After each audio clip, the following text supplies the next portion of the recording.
Verano de 1944. Winston Churchill llevaba casi 5 años en guerra.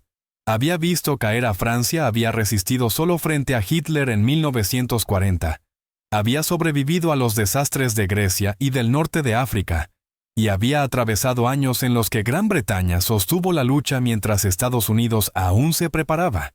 En la mente de Churchill, esa historia importaba, la experiencia importaba, la antigüedad importaba, y por encima de todo, seguía importando el papel de Gran Bretaña como arquitecto original de la estrategia aliada. Incluso cuando los ejércitos estadounidenses ya llenaban Europa, Churchill creía que la influencia no desaparecía simplemente porque cambiaran los números. Churchill no era un líder ceremonial.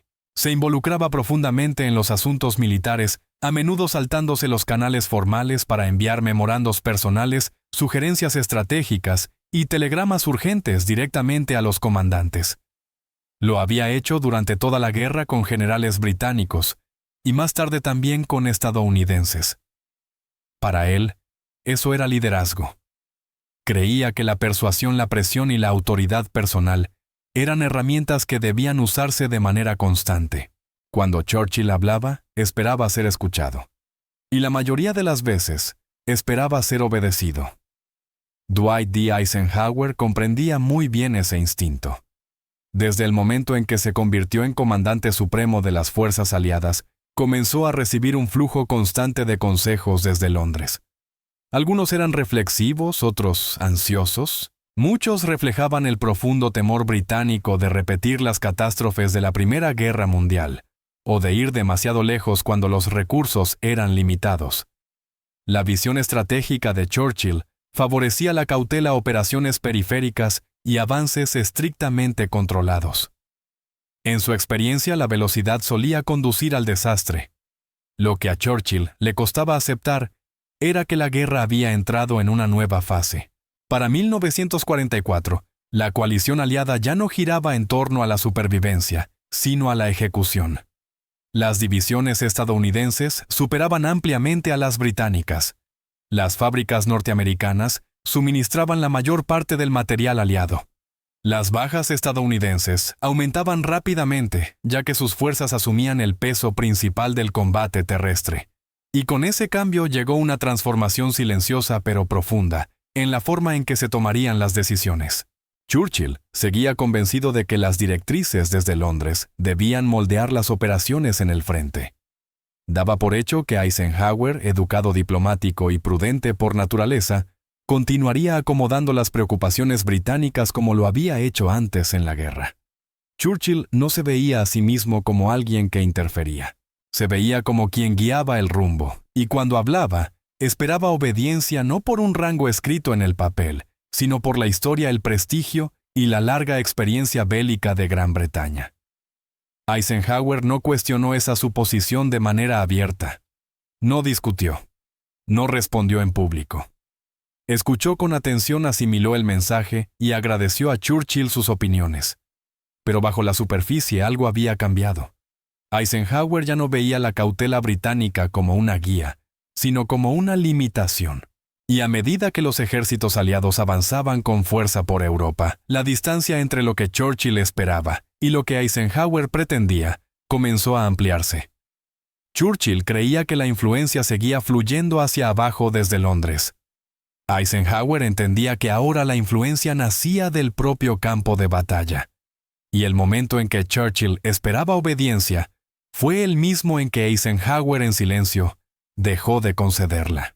El desacuerdo entre Winston Churchill y Dwight Eisenhower no fue personal ni repentino. Fue estructural. Surgió de dos experiencias de guerra completamente distintas, formadas con décadas de diferencia y bajo circunstancias radicalmente opuestas. Para 1944 esas experiencias chocaban de frente. La visión de Churchill sobre la guerra había sido moldeada por la catástrofe. Como joven político durante la Primera Guerra Mundial, había vivido el fracaso de Gallipoli, una campaña impulsada por ideas audaces, preparación insuficiente y una ejecución desastrosa. Ese fracaso lo persiguió el resto de su vida. Para Churchill, la velocidad sin control era peligro. Creía que las guerras se ganaban con posicionamiento cuidadoso, preparación abrumadora y evitando riesgos irreversibles.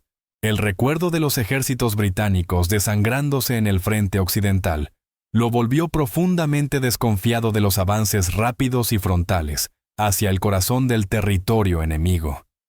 Esa forma de pensar definió las preferencias estratégicas de Churchill durante toda la Segunda Guerra Mundial.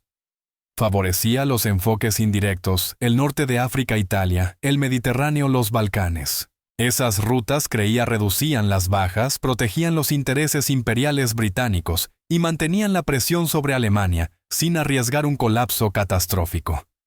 Incluso después de los desembarcos en Normandía, Churchill temía que avanzar demasiado rápido a través de Francia expusiera líneas de suministro excesivamente largas, forzara al límite la logística aliada e invitara a un contraataque alemán capaz de transformar el éxito en desastre. La experiencia de Eisenhower no podía haber sido más distinta. Nunca había combatido en la Primera Guerra Mundial. Su carrera profesional no estuvo marcada por el fracaso en las trincheras, sino por el estudio de la movilidad, la coordinación y la guerra industrial. Eisenhower creía que la guerra moderna no se decidía por la fuerza estática, sino por el impulso. Una vez que la estructura del enemigo empezaba a resquebrajarse, la vacilación se convertía en el mayor de los riesgos. Para el verano de 1944, Eisenhower observaba cómo las fuerzas alemanas se desmoronaban en tiempo real. El poder aéreo aliado dominaba los cielos. La escasez de combustible alemana paralizaba la movilidad. Las comunicaciones estaban fragmentadas. Las unidades se retiraban más rápido de lo que los comandantes podían reorganizarlas. Eisenhower no veía a un enemigo frágil esperando el momento de contraatacar. Veía a un enemigo al borde del colapso. Para él, reducir la velocidad no era prudencia, era desperdicio. Cada pausa permitía a las unidades alemanas reagruparse. Cada demora costaba vidas al prolongar la guerra. Eisenhower creía que el camino más seguro era la presión implacable, el movimiento continuo y negar al enemigo cualquier tiempo para recuperarse. La victoria en su visión ya no consistía en evitar riesgos, sino en explotar oportunidades. Churchill continuó enviando mensajes en los que pedía coordinación y contención. Advertía sobre líneas de suministro demasiado estiradas y sobre las consecuencias políticas si las fuerzas estadounidenses avanzaban demasiado lejos y demasiado rápido. Eisenhower escuchaba con respeto, pero sus decisiones reflejaban cada vez más una prioridad diferente. Autorizó a los comandantes a rodear posiciones fortificadas, explotar las rupturas del frente y mantener el ritmo operacional incluso cuando eso generaba incomodidad entre los planificadores aliados. No se trataba de una desobediencia abierta.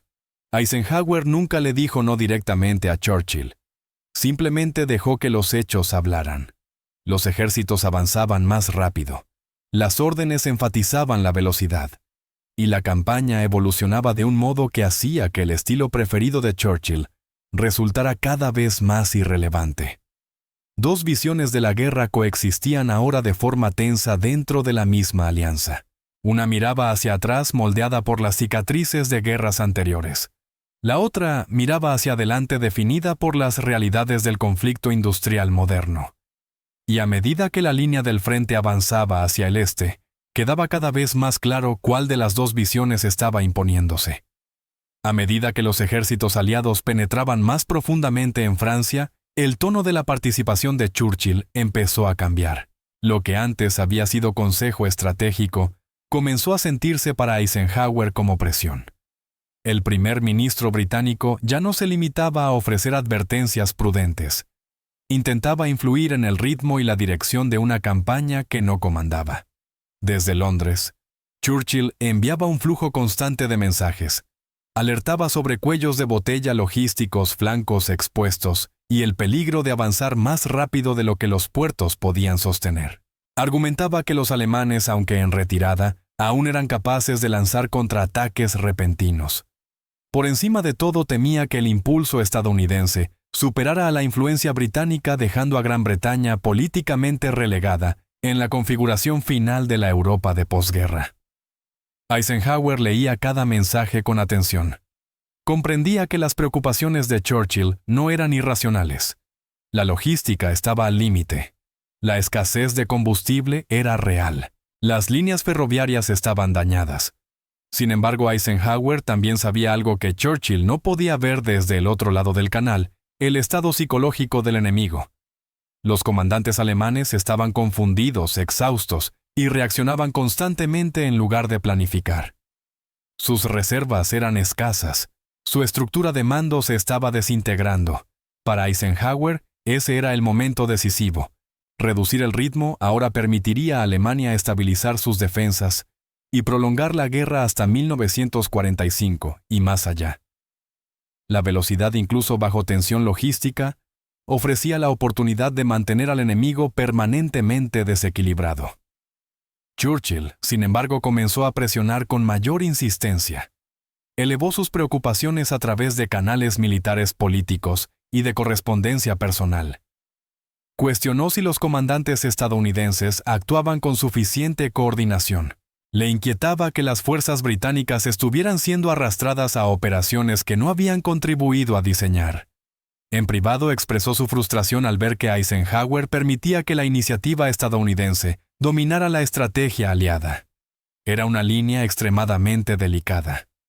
Eisenhower no podía permitirse una ruptura abierta con el líder británico en tiempos de guerra.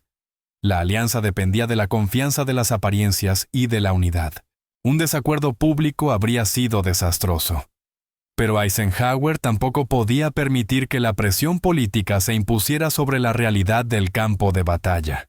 Por eso respondió de una manera que definiría su estilo de liderazgo. No discutió en público, no envió respuestas duras. En lugar de eso, siguió autorizando avances.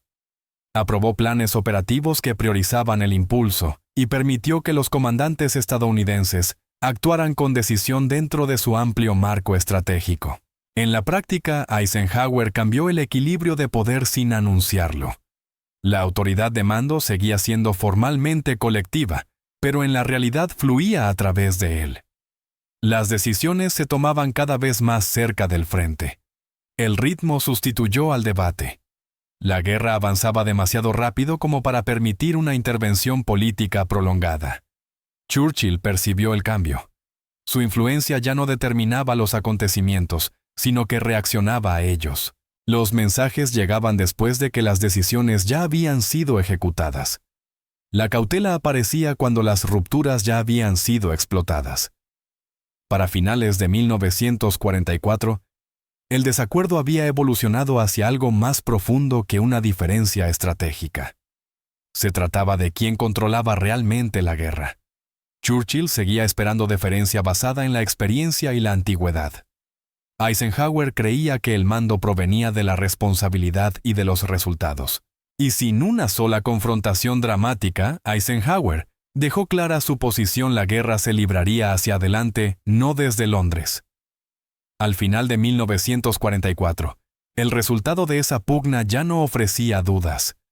Los ejércitos aliados avanzaban hacia Alemania a una escala y a una velocidad que ninguna fuerza de coalición había sostenido jamás. El frente se extendía a lo largo de cientos de kilómetros, abastecido por un sistema logístico que operaba al límite de su capacidad. Pero resistía. Y lo más importante, los alemanes ya no marcaban el ritmo de la guerra. Eisenhower lo hacía. Churchill continuó expresando sus preocupaciones.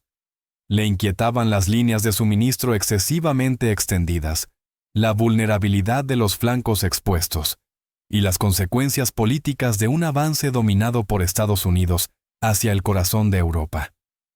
Sin embargo, sus intervenciones habían cambiado de tono. Ya no eran intentos de redirigir la campaña. Eran advertencias, no órdenes. Eisenhower las reconocía y luego avanzaba de todos modos. No hubo una negativa dramática ni una reprimenda pública, ni un momento en que Eisenhower desafiara abiertamente al primer ministro británico. Ese nunca fue su método. En lugar de eso, ejerció su autoridad mediante la coherencia. Las órdenes fluían. Los avances continuaban. El impulso de la campaña se volvió irreversible. Cuando los alemanes lanzaron su última gran contraofensiva en las Ardenas, La alianza fue puesta a prueba bajo una presión extrema. Aún así, incluso en medio de la crisis, Eisenhower no cedió el control operativo. Coordinó las respuestas, redistribuyó fuerzas y absorbió el golpe sin alterar la estrategia fundamental. La velocidad se redujo cuando fue necesario, pero fue Eisenhower quien decidió cuándo y cómo hacerlo. Churchill observó de cerca. La contraofensiva confirmó algunos de sus temores, pero también consolidó el mando de Eisenhower. La respuesta aliada fue decisiva. Los alemanes fueron contenidos y luego aplastados, y una vez superado el peligro, el avance se reanudó. A comienzos de 1945, la realidad era innegable. El esfuerzo bélico aliado tenía un único centro de gravedad. No estaba en Londres ni en Washington, sino en el cuartel general de Eisenhower. Churchill lo comprendió. No protestó públicamente. No intentó recuperar la autoridad. Gran Bretaña siguió siendo un socio crucial experimentado, resistente e indispensable, pero ya no marcaba el ritmo. En ese momento importaba menos lo que Eisenhower decía que lo que hacía. Escuchaba, sopesaba los consejos, y luego actuaba según su propio criterio. No fue una victoria del ego sobre la experiencia. Fue la consolidación silenciosa del mando en una guerra de coalición donde la vacilación podía ser mortal. Eisenhower no exigió obediencia. Se la ganó manteniendo a la alianza en movimiento cuando detenerse habría sido más fácil. Cuando la guerra en Europa terminó, la alianza se mantuvo, pero había cambiado. El campo de batalla había elegido a su líder, y todos, incluido Winston Churchill, lo sabían.